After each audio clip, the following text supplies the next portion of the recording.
Now, everything that we select here from a drop down is based on the funding table, which is right here. Now, what is a funding table? A funding table is where there are different methods of funding the loan, and not just the funding the loan, it's actually sizing the loan, which is what is the maximum debt that you'll be able to borrow based on a lot of different factors. One is bank would say, okay, I'll give you, almost banks always say that I will give you 60% or 70% of the total development cost of the project, or total project cost, or things like that. But what they don't tell you is that what they mean by total development cost is just the hard cost, and they do not include the soft cost.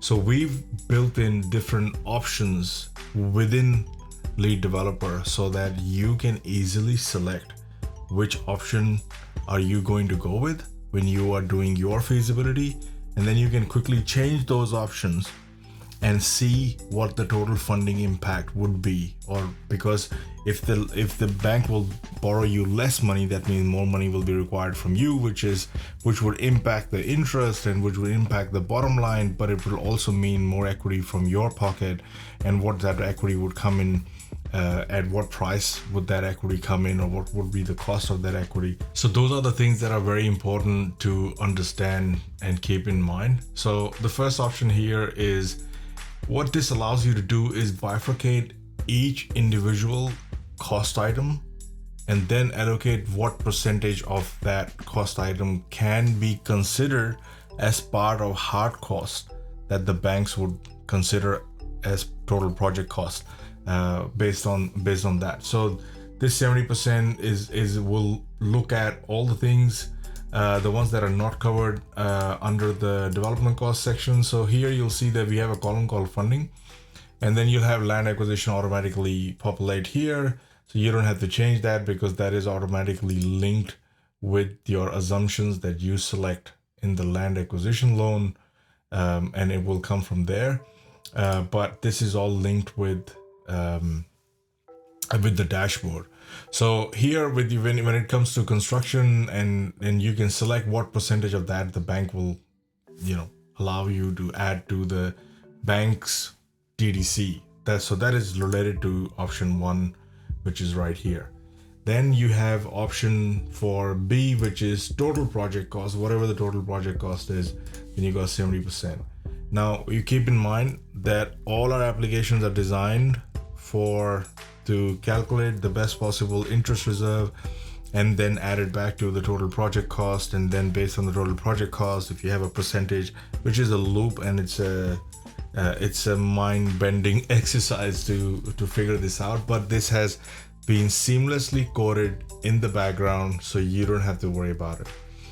Then we have based on an option based on total sales, and then we have 2 entrepreneurial options, which is basically maximum debt. You speak to your broker, and your broker says, I can get you 50 million in total debt, or 6 million total debt, or whatever the figure could be. Then you can manually enter what your broker says that they can get you. If you know the maximum amount of money that you can borrow already, you've done this exercise with your broker or with the bank, and you've got a figure, and then you can manually enter that value here, and that will keep into account the interest reserve and everything that needs to be accounted for, and everything else will fall under the developer equity category. If you know that the money that you have, and there's a ceiling, and you say, okay, 14.95 million is my maximum amount that I can come up with, then you can add that here, and then based on the remaining balance, the calculations are done again based on that. And based on which option that you want to choose, that's what you select in the construction loan here. And once you do, you press the save and refresh button. That means your equity balance, or how the equity is going to get split up between maximum debt and so on, is going to be based on what you've selected here. Here we selected that the maximum debt is going to be 6 million, and that means that is the only money that is going to be coming from either construction loan or that. And if this is only coming from construction loan, just put 100% here, and that would mean that this is all 6 million of it will be funded by the construction loan, and everything else will get split between the total equity, and so on. So change that to 3 because this is 1, 2, and 3, and you're good to go. And you can change these options and see what your total loan amount would be, what percentage of that would be mezzanine loan or construction loan, and so on.